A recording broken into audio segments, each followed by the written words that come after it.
Pengkhotbah pasal 8 ayat 15 yang saya akan bacakan buat kita demikian bunyinya.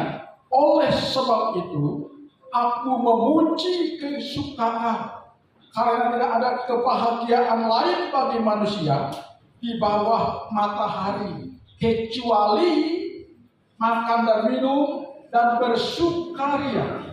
Itu yang menyertainya di dalam jerih payahnya seumur hidupnya yang diberikan Tuhan kepadanya di bawah matahari. Perhatikan ayat yang kita baca ini berkata tidak ada yang lebih baik bagi manusia di bawah matahari selain makan, minum, bersukacita dalam berjerih payahnya. Sebab itulah yang dianugerahkan Tuhan kepada kita. Saya ulangi lagi, dalam Pengkhotbah ayat 15 di pasal 8 ini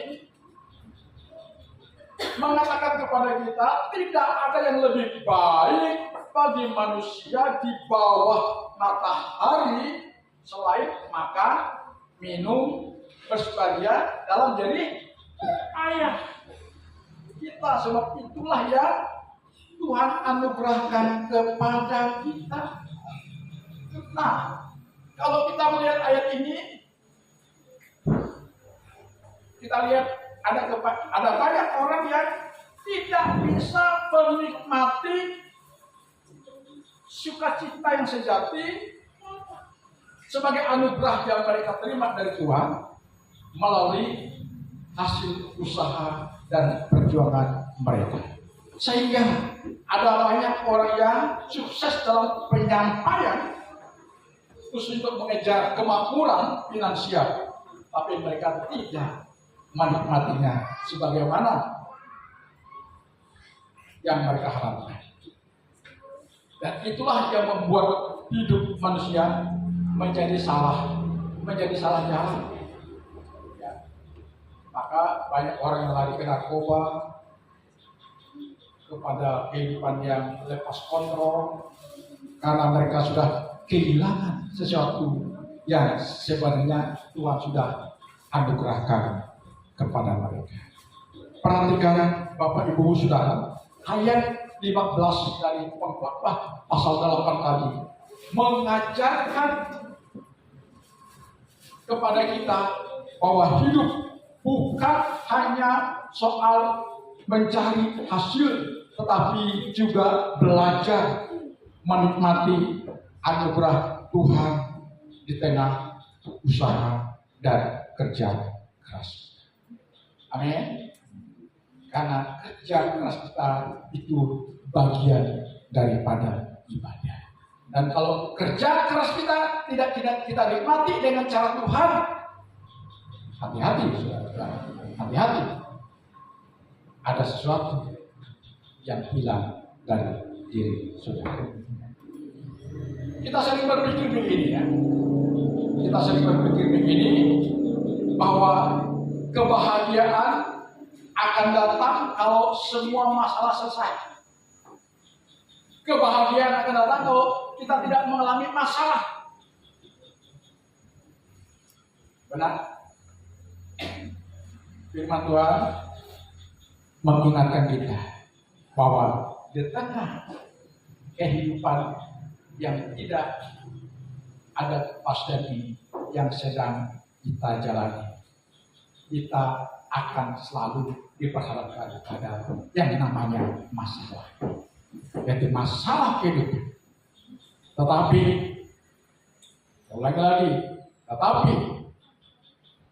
orang-orang yang sudah hidup dalam pengaturan Tuhan, ingat saya pakai kata pengaturan ya, dalam manajemennya Tuhan ya. Pasti kita akan diberikan kemampuan untuk mengalami sukacita Tuhan, meskipun hidup yang kita jalani ini kita masih diperhadapkan pada titik bengek atau masalah soal hidup. Karena selagi kita hidup, kita tidak akan pernah bisa menghindar dari yang namanya masalah kehidupan. Kalau kita ingin menghindar dari masalah kehidupan dan kita berdoa, Tuhan jauhkan aku dari segala masalah kehidupan, Saya tidak berani menyampaikan ini kepada kita. Sering saya sampai ulangi di sini bahwa nanti kakek kita yang akan berusaha, ya kan ya, akan segera pengen berjalan, kan gitu ya. Tepatnya ada 2 tempat di sekolah ini bagi yang masuk di perkumpulan Yabas, di depan SPBU, di tempat sana. Ya. Kalau kita berdoa kepada Tuhan, Tuhan jauhkan aku dari masalah kehidupan. Hati-hati. Kalau ingin umur panjang, jangan berdoa terus ini. Tapi Tuhan berikan aku kekuatan, hikmat, kemampuan, agar manakala aku diperhadapkan kepada masalah kehidupan, aku bisa menyiasatinya dan aku bisa menyelesaikannya. Amin. Begitu. Haleluya, haleluya, haleluya, haleluya. Jadi saya ulangi lagi bahwa kita dalam perjalanan hidup kita dengan Tuhan, sukacita Tuhan itu abadi diberikan kepada kita. Cuma dunia ini yang merusak. Tanpa kita sadari, dunia ini merusak. Ya, kan jaga suasana hati kita, pikiran kita, agar sukacita yang Tuhan sudah berikan kepada kita. Seperti yang Yesus firmankan dalam Yohanes pasal 14, damai sejahteraku sudah kuberikan kepada. Damai sejahteraku, kata Tuhan Yesus, sudah kutinggalkan bagimu. Janganlah gelisah dan tawar hatimu. Percayalah kepada Bapa dan percayalah kepada. Ya, ingat, Yesus sudah memberikan sukacita dan damai sejahtera itu kepada kita. Dan itu harus terus kita syukuri. Amin. Lalu terus kita berserah, mempercayakan seluruh perjalanan hidup kita ke dalam kedaulatan Tuhan, ke dalam pengaturan Tuhan, ke dalam manajemennya Tuhan. Pasti kita akan menikmati sukacita dan keindahan hidup. Namun perhatikan, Bapak Ibu Saudara, sukacita yang tadi Tuhan sudah berikan kepada kita bukanlah harus kita terima atau kita jalani dengan hidup yang sembrono, ya kan? Atau sembrono. Karena tadi pengkhotbah menekankan bahwa manusia tidak sanggup menyelami seluruh pekerjaan Allah.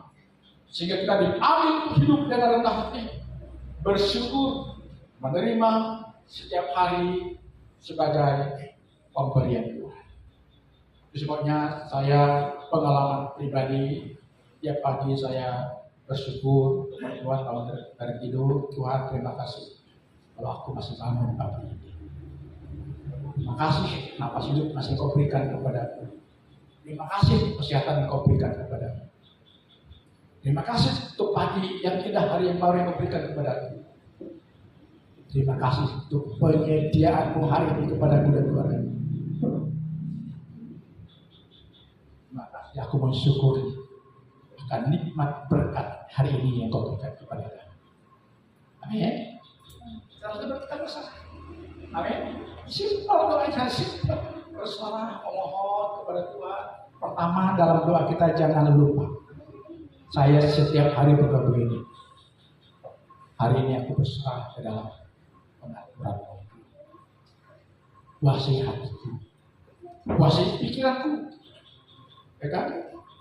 Kehendakku, seluruh keberadaan hidupku, agar aku tidak terjerumus ke dalam tabiat dunia yang penuh dengan dosa.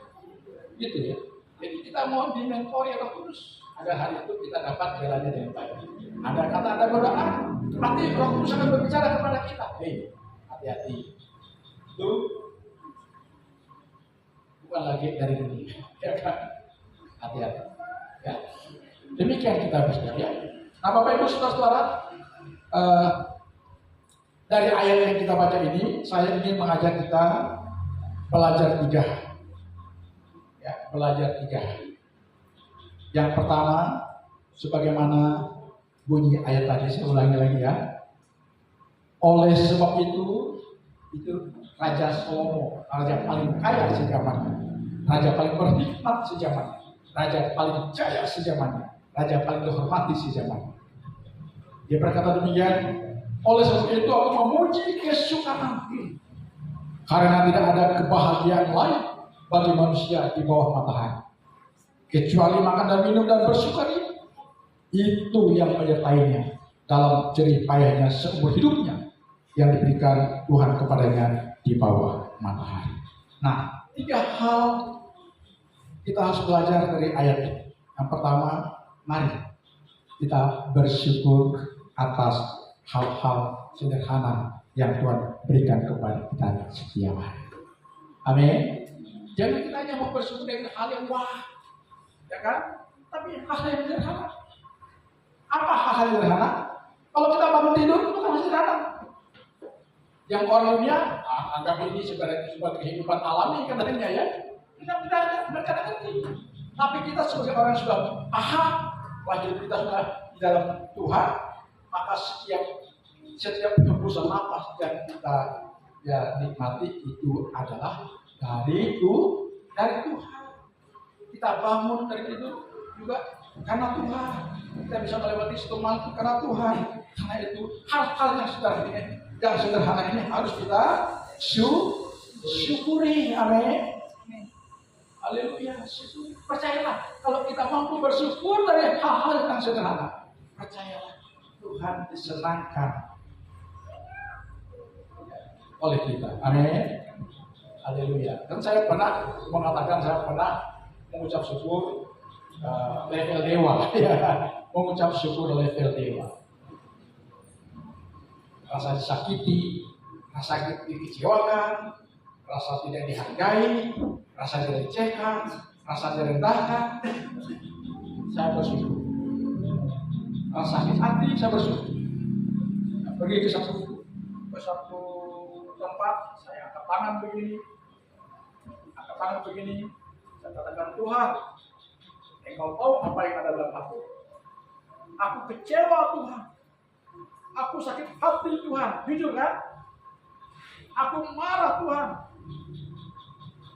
Dengan perilaku si ini kepadaku. Padahal itu bukan kesalahanku. Padahal sudah janji gini. Tapi dia berkhianat. Dia mengecewakanku. Dia merendahkan aku. Sakit Tuhan. Aku demikian. Aku mengucap syukur atas pengalaman yang memahitkan. Itu doa saya. Aku mengucap suatu pengalaman yang menyakitkan ini, yang memahitkan ini, yang mengecewakan ini. Aku serahkan kepada Tuhan, akan aku percaya. Seperti lagu tadi. Sekalipun aku belum paham apa maksud Tuhan di balik ini. Tapi aku percaya, Engkau akan memberikan yang terbaik kepada kita. Melalui pengalaman yang memahitkan, yang menyakitkan ini. Apa yang terjadi saudara? Nah, Tuhan pulang. Tuhan jawab pembelaan Tuhan kepada kita. Ya. Halo, jadi kita bersyukur untuk hal-hal yang sederhana atau mungkin kita pernah mengalami disakiti oleh orang.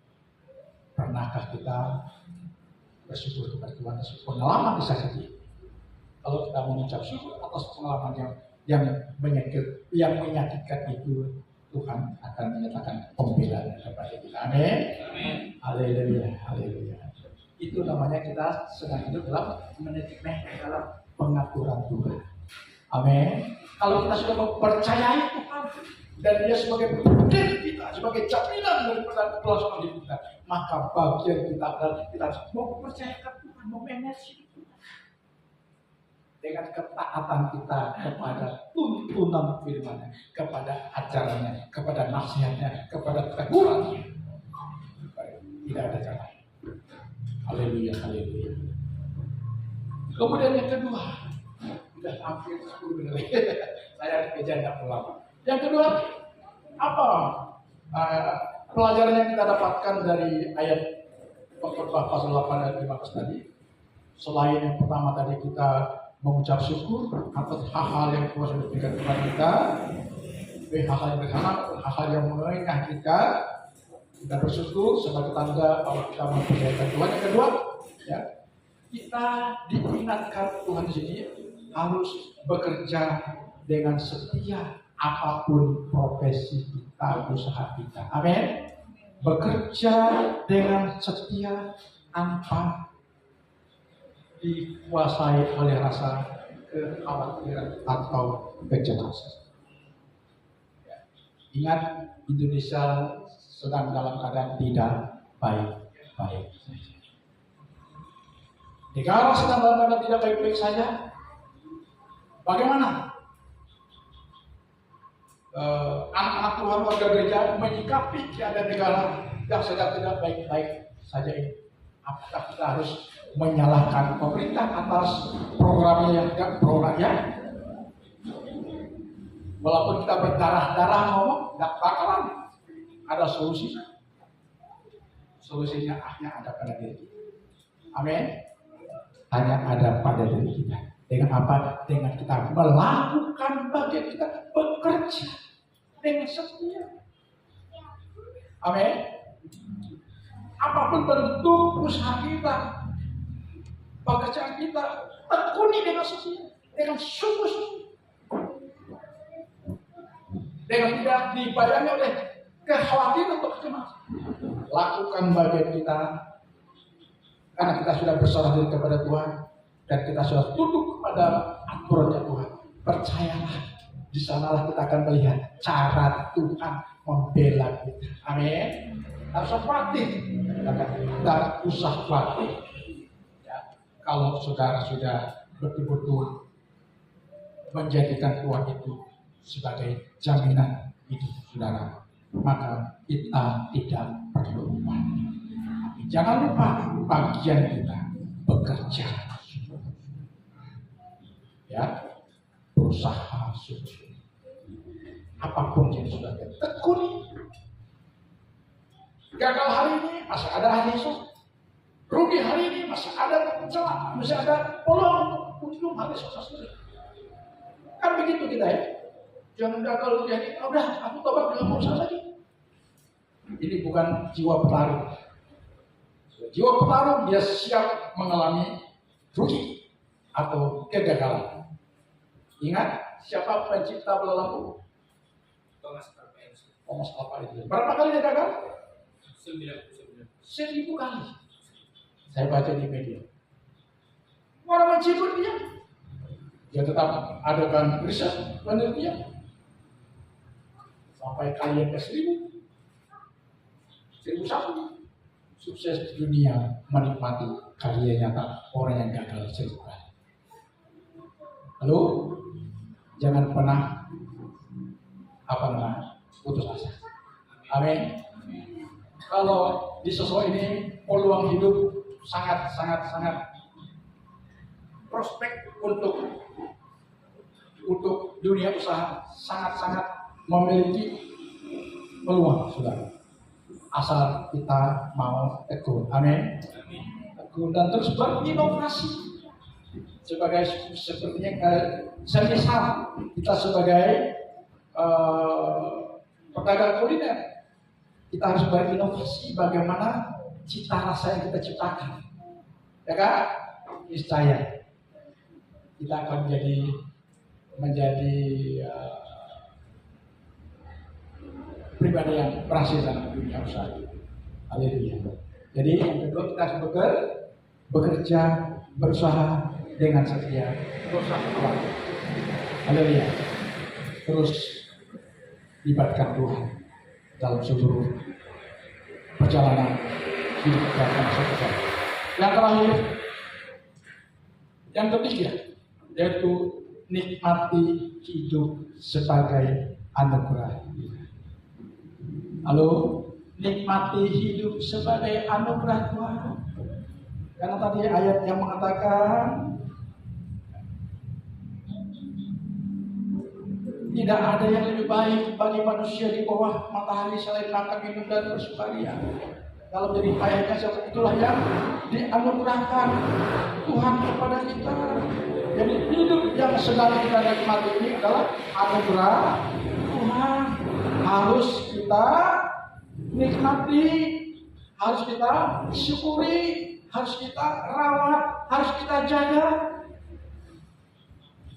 Halo, anak-anak muda yang suka di kafe, menikmati hidup sebagai anugerah Tuhan, tidak harus kita ikut tren kekinian, tapi kita merusak kesehatan kita.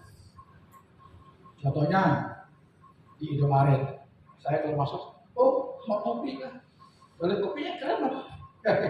Ada kopi hitam? Nggak ada. Udah suka yang keren. Bukan berarti nggak boleh, tapi jangan setiap hari minum.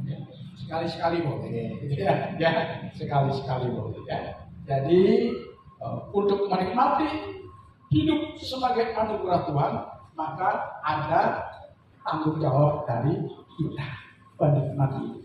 Bukan sembrono, ya kan? Bukan sembrono. Ya. Hidup yang kita nikmati sebagai anugerah Tuhan ini harus kita pertanggungjawabkan. Amin. Bagaimana? Makan tidak sembrono, minum tidak sembrono, bergaul tidak sembrono, berkendara jalan tidak sembrono. Kan begitu ya? Semuanya aturan.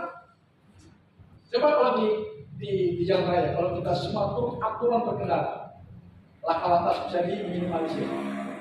Tapi karena orang tidak mau sembrono dalam berkendara, maka terjadi banyak masalah.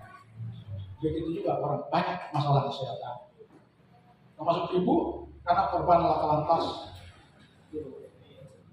Korban laka lantas bukan dia sembrono, mobil sembrono, nunggu dia. Nah, sampai sekarang dia terdampak jadi dia. Tapi tetap kami bersuka cita, ya kan? Walaupun 1 bulan 2 kali kesasar, enggak apa-apa, tetap senyum, ya kan? Tetap sukacita, amin. Karena itulah yang harus kita lakukan. Karena hidup ini adalah anugerah Tuhan, harus dinikmati dengan cara yang benar. Amin. Dengan kita menikmati hidup dengan cara yang benar, maka hidup yang kita jalani akan terus mengindahkan, membahagiakan, sukacita, sehingga kita seperti cair anuan yang mengatakan, aku ingin hidup 1000 tahun lagi. Ya kan? Aku ingin hidup 1000 tahun lagi. Kenapa? Karena kalau kita sudah menikmati keindahan, sukacita, ya memang rasanya kita mau berlama-lama. Tapi sekali lagi saya katakan, sekalipun kita ingin berlama-lama di dunia ini, kita sadar bahwa hidup kita sudah di dalam kedaulatan Tuhan yang atur.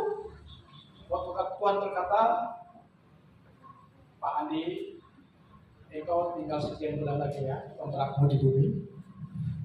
Setuju tidak setuju, engkau harus mengakhiri kontrak. Tidak bisa kita ngomong, jangan dulu Pak, ini, jangan Tuhan. Tidak bisa. Sudah, kontraknya sudah habis. Karena itu hari ini kepada kita semua, marilah sebagai kesimpulan dari Khotbah pasal 5 ayat 15 tadi, kita diajarkan bahwa sukacita sejati lahir dari hati yang sadar. Ulang lagi, sukacita sejati lahir dari hati yang sadar bahwa semua yang kita miliki berasal dari Tuhan. Amin. Maka walaupun hidup ini penuh misteri, marilah lakukan tanggung jawab kita dengan kita bekerja dengan setia,